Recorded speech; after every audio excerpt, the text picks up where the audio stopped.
Hello bachon, let's read the question. The question says, for a gas, the numerical value in kilocalorie of delta H upon delta T at constant P minus delta U by delta T at constant V is equal to। तो आइए इसका की concept देखते हैं क्या होगा।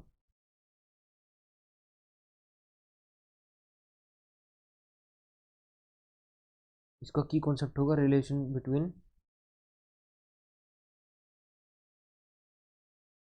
Cp and Cv। तो आइए Cp और Cv में क्या रिलेशन होता है वो देखते हैं। हमारा होता है Cp minus Cv is equal to R। तो Cp और Cv ये देखते हैं हमारे पास क्या है यहाँ पे। Cp is the specific heat capacity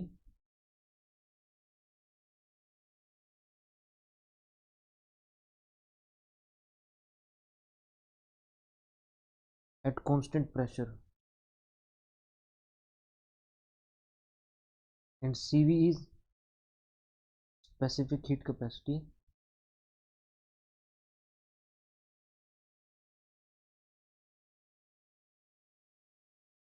at constant volume।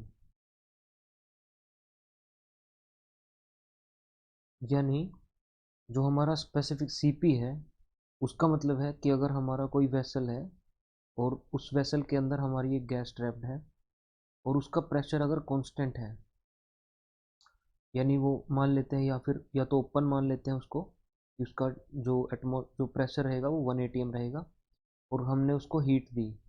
अगर हमने उसको हीट सप्लाई की तो जितना मतलब हीट कंज्यूम होगी यानी क्यू अमाउंट ऑफ हीट लगी है अगर उसका टेम्परेचर 1 डिग्री राइज करने में।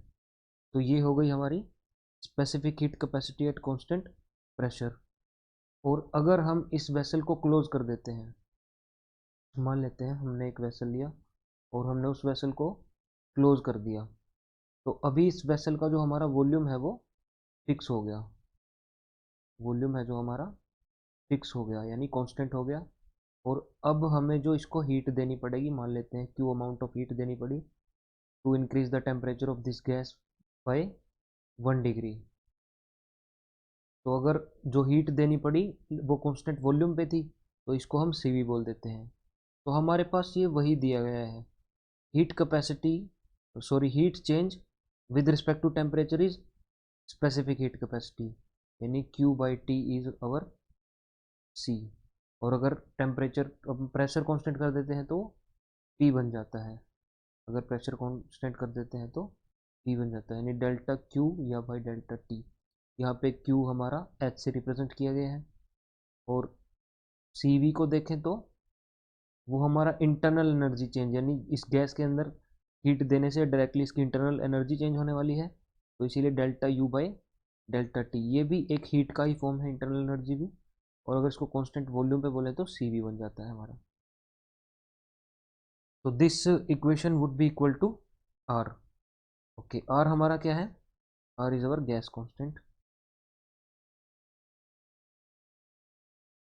गैस कांस्टेंट की वैल्यू कितनी होती है हमारी? 8.314 जूल पर केल्विन पर मोल। और हमें पता है since 1 calorie is equal to 4.18 joule,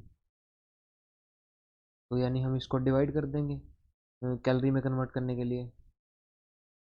तो 8.314 divided by 4.18 is how much calories? It is 1.988 and we generally write it 2 calorie. Okay, so our answer would be 2 calories. Hope you understand it well. Best of luck.